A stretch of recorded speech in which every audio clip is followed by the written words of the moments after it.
Fala galera, tudo bem com vocês? Espero que todos estejam bem na paz de seus lares. Então, na nossa aula de hoje, nós iremos colocar em questão o povo e Império Azteca, uma das maiores civilizações ameríndias e pré-colombianas que já existiram, e iremos discutir e discorrer até a conquista espanhola em cima desse povo, desse tão formoso império agrícola da época. Fica comigo, sobe a vinheta e vem para a nossa aula.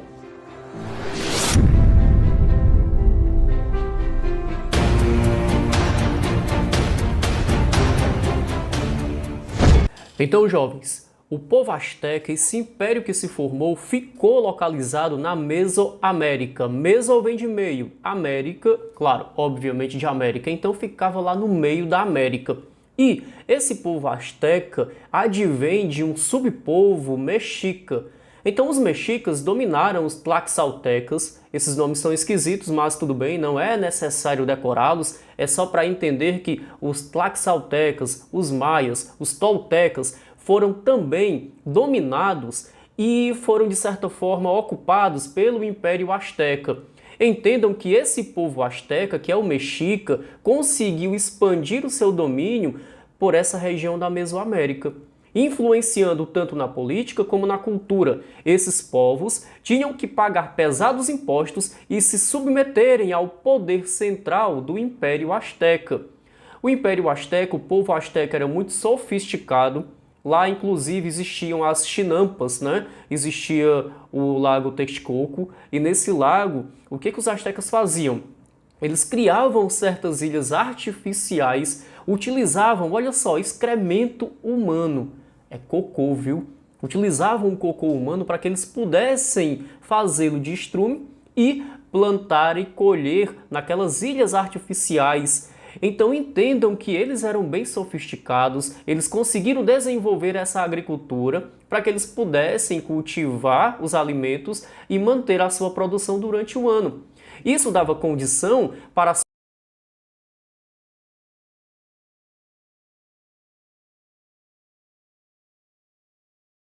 conseguiram crescer bastante com isso e dominando cada vez mais aquela região. Um dos eixos importantes para a gente entender esse império e o povo asteca é a sua cultura religiosa. Os astecas eram politeístas, ou seja, eles acreditavam em várias divindades, em vários deuses.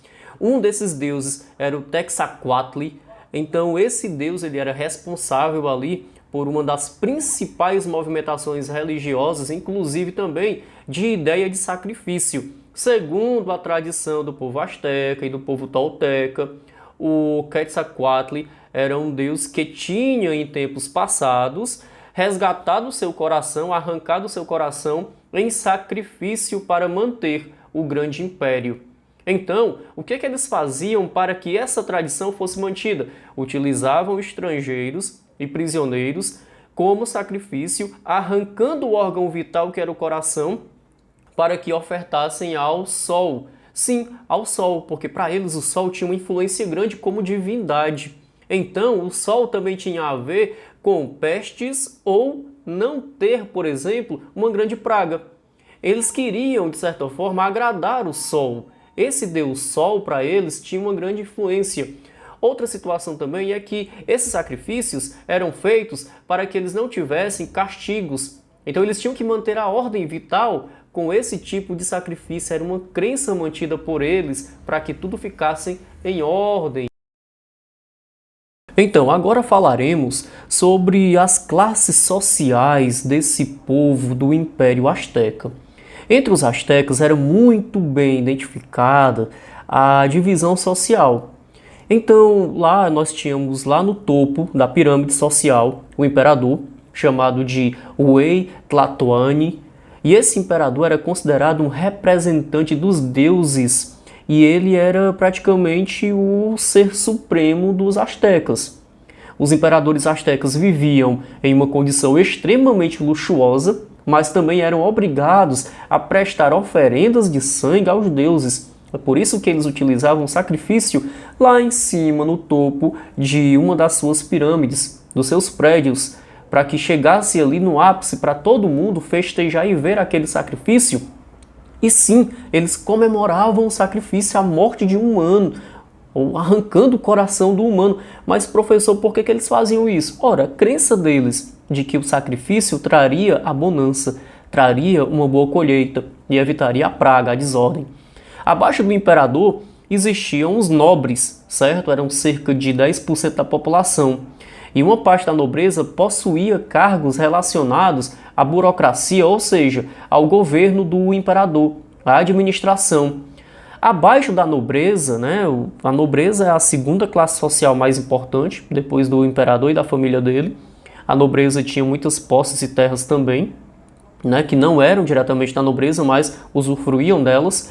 E depois vinham os homens comuns, que eram as pessoas praticamente livres, que poderiam até alcançar status de nobre, se conseguissem ali provar o seu valor para o imperador. E abaixo, né, nós tínhamos os escravos. Os escravos, eles eram diferentes um pouco da escravidão que a gente conhece aqui no Brasil como se teve. Como, por exemplo, o escravo asteca era um escravo que ou era um criminoso, cometeu um crime e estava preso, ou estava endividado e poderia optar em ser escravo para pagar sua dívida, e eles poderiam ter posses. O escravo ele poderia conseguir sua posse de para quem ele trabalhava. Se desse alguma coisa para ele poderia ter ali posse diferente do escravo que a gente teve aqui no Brasil, tá bom? Então é nesse sentido que a gente entende as classes sociais lá do Império Azteca. Então caminhamos para o fim do Império Azteca. De 1519, com a chegada dos espanhóis, até 1521, nós tivemos a decadência desse povo. Como já citado, o Império Azteca tinha vários inimigos, até porque o Império Azteca dominava as regiões próximas e aqueles povos dominados tinham que pagar pesados tributos e dar sua riqueza para o Império Azteca. Quando os espanhóis chegaram, eles passaram a se apropriar e passaram a usar essa rivalidade. Então, povos como os tlaxaltecas passaram a ajudar os espanhóis e assim, com essa união, eles conseguiram chegar até o imperador, que era chamado na época lá de Montezuma, e o Montezuma ele vai ser submetido a uma prisão e logo depois os espanhóis, com o seu poder de arma de fogo, conseguem ali dominar o Império Azteca e assim o Império Azteca chega ao seu fim. Lembro a vocês, tudo que foi dito é um resumo. A história não pode ser resumida assim tanto, é por isso que vocês irão aprofundar mais o assunto no livro e estamos aí para o feedback, para a tirada de dúvidas, tá bom? Fiquem com Deus e até uma próxima e continuem ligados na aula.